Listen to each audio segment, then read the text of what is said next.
Assalamualaikum warahmatullahi wabarakatuh. Perkenalkan, nama saya Winda Amalia, NIM 630 2019 0073 dari kelas 4B Prodi Ekonomi Syariah. Di sini saya akan mempresentasikan tentang ide rencana usaha saya, yaitu usaha Cisrol.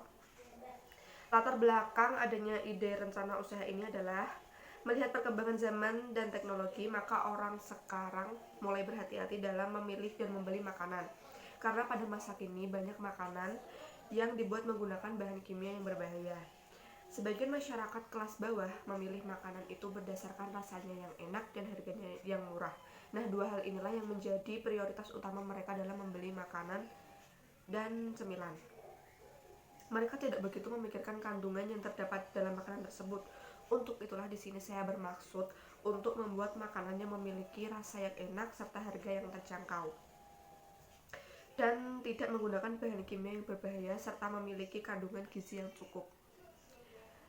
Nah, dari uraian tersebut sangat berpotensial bila saya mengembangkan usaha Cisrol ini, karena sebagian dari masyarakat sangat menyukai keju karena keju sendiri rasanya memang enak dan gurih dan dinikmati oleh semua kalangan.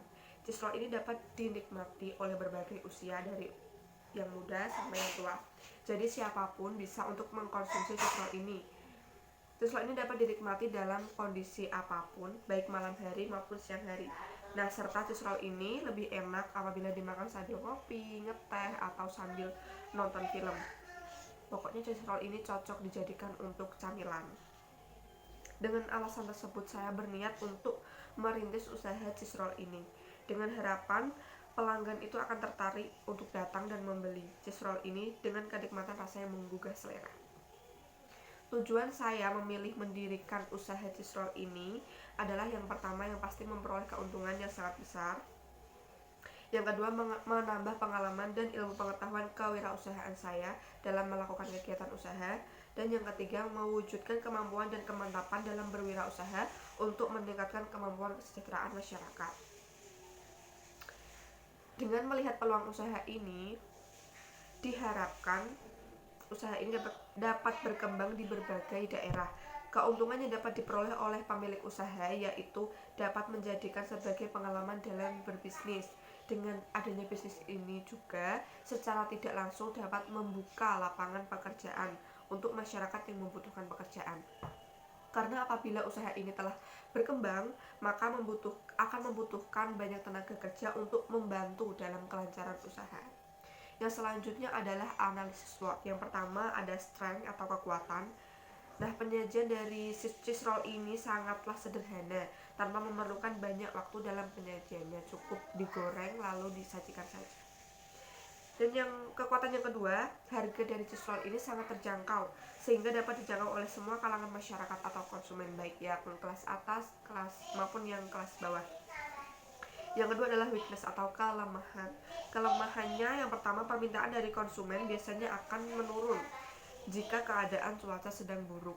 Apalagi kalau di era pandemi seperti ini, apa-apa serba online. Kalau keadaan yang selanjutnya, faktor kenaikan dari harga sembako itu juga dapat mempengaruhi permintaan dari konsumen. Yang ketiga ada opportunity atau peluang. Karena cisrol ini bisa dinikmati oleh semua usia dari yang muda sampai yang tua, maka pasar sasarannya mencakup semua kalangan masyarakat. Selanjutnya ada threats atau ancaman.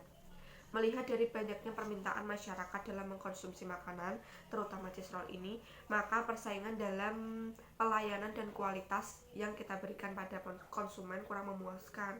Maka konsumen pun akan merasa kecewa, sehingga usaha ini akan selalu memberikan pelayanan dan kualitas produk yang terbaik kepada semua konsumen. Yang selanjutnya adalah analisis pasar dan strategi pemasaran. Dalam menjalankan usaha ini, sasaran pembeli saya yaitu mencakup semua kalangan masyarakat, baik kalangan bawah, kalangan menengah, ataupun kalangan atas. Dari semua kalangan tersebut, sebagian besar mampu untuk membeli produk yang saya tawarkan, karena harga yang saya berikan pun cukup terjangkau untuk semua kalangan. Selanjutnya, strategi pemasaran yang saya gunakan. Yang pertama adalah menentukan objek pasar terlebih dahulu. Dalam menjalankan usaha ini harus menentukan objek pasar dengan strategi yang mudah dijangkau masyarakat atau konsumen. Nah, saya akan menggunakan sistem pembayaran dengan sistem COD atau cash on delivery dan menggunakan sistem transfer, mengingat di era sekarang ini banyak masyarakat yang sudah menggunakan m-banking, maka akan lebih mudah kalau transaksinya secara online. Yang kedua, media promosi yang saya gunakan. Promosi yang saya lakukan dalam usaha ini melalui sosial media, baik itu WhatsApp, Instagram, Twitter, atau TikTok, dan bisa juga dari mulut ke mulut.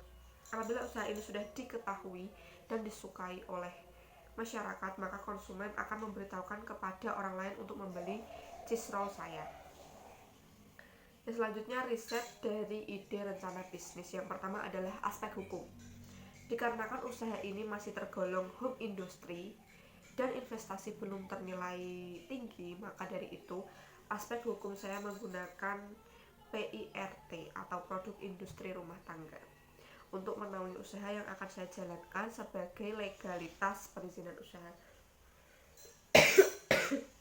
Yang kedua adalah aspek lingkungan. Aspek lingkungan itu mencakup beberapa bidang. Yang pertama adalah bidang ekonomi. Nah, di sini ada kekurangan, yaitu munculnya kendala modal dalam masalah keuangan. Jadi kendalanya adalah di modal. Yang kedua, kelebihannya, apabila usaha ini dapat berkembang, usaha ini dapat mengurangi populasi pengangguran karena dapat menciptakan lapangan kerja sehingga dapat membantu dalam sistem ekonomi. Yang kedua adalah bidang sosial. Kekurangannya munculnya persaingan usaha, dan kelebihannya dapat bekerja sama dengan tenaga kerja untuk membuat produk. Yang terakhir adalah aspek pasar dan pemasaran. Sasaran pasar produk yaitu masyarakat dari berbagai kalangan atau segala umur, karena produk saya dapat menyesuaikan bagi anak-anak hingga dewasa. Untuk pemasaran, saya menggunakan bantuan media sosial dan dari mulut ke mulut agar produk saya diketahui oleh khalayak umum. Untuk kedepannya, saya akan menggunakan metode yang lain yang lebih efisien. Apabila pendapatan sudah mulai bertambah, mungkin saya akan menambah promosi dengan membuka stand. Sekian presentasi dari saya. Apabila ada kekurangan, mohon maaf. Wassalamualaikum warahmatullahi wabarakatuh.